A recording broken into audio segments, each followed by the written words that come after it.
Dahil nga, mayroong mga lumalabas na mga haka-haka na nagkakaroon ng mga peki-peking ink. So ngayon, i-reveal natin yung mga kulay na itong Hansol, no? Yung 6 colors ng Hansol pigment ink. Ang black natin ay version 2. So simulan natin sa black. So tignan nyo na lang sa kabila nating camera kung ano yung pinaka kulay niya. So itong black niya, ganito. So mapapansin nyo sa isa nating camera, yung black niya hindi talaga siya parang black na black. Medyo maputla yung pagka-black niya. So next na natin yung cyan. So kung gusto nyo mag-avail nito, no, nasa description yung mga link. Patakan lang natin, ayan. So konti lang yung ipapatak natin kasi ginagamit pa natin to at sayang. Syempre, mahal na ng bilihin ngayon. Tipid-tipid lang sa mga vlogs din natin. So ito naman yung light cyan. Ipagtabi natin. Mga 4 na patak naman. So nakita natin yung hindi siya ganun ka-dark. So dito, no, nung una, nung medyo bago-bago pa ako, nagtataka ako, parang same na same talaga yung kulay nung cyan at saka nung light cyan. Ayan, no. Kung makikita nyo sa camera natin, halos hindi mo madidistinguish yung pinagkaiba ng kulay nila. Pero kapag ipinatak mo na siya sa kung saan man, makikita mo yung kanilang pagkakaiba. So ito naman yung magenta. Dito sa magenta, talagang pansin na pansin ko na yung pagkakaiba niya. Doon lang talaga ako sa cyan na hirapan. Ayan, magenta. So, red na red yung magenta niya. So, ayun, medyo naghalo na. Ito naman yung light magenta. Ayan, punasan lang natin.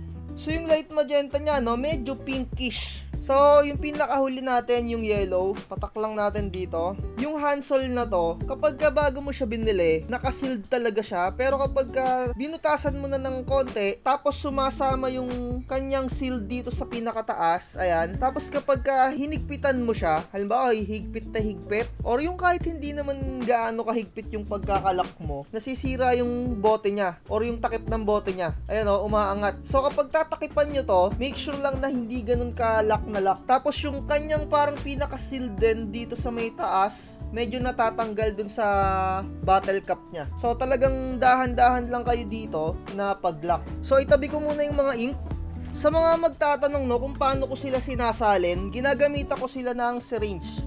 Ayan, isa-isa sila na merong ganito. Meron akong black. Andito yung mga iba kong syringe, no, nandito. Kumpleto to. Cyan, light cyan, ayan, no, cyan, nilalagyan ko ng marks. Ayan, kung nakikita nyo sa kabila nating camera. Kailangan isa-isa para hindi maghalo-halo yung kulay. Kasi konting patak lang na kulay dyan sa inyong mga ink. Talagang mag-iiba yung timpla nyan. Kaya ingatan nyo talaga na merong pumatak na kahit konti. So napakamura lang naman ng syringe. Parang 10 piso lang ang isa. Kaya wag nyo nang tipidin. At sinasabi ko sa inyo, wag nyong gayahin yung ibang mga vloggers dyan na nagsasali ng Hansol sa kanilang mga printer na hindi ginagamitan ng syringe, nagiging dugyot.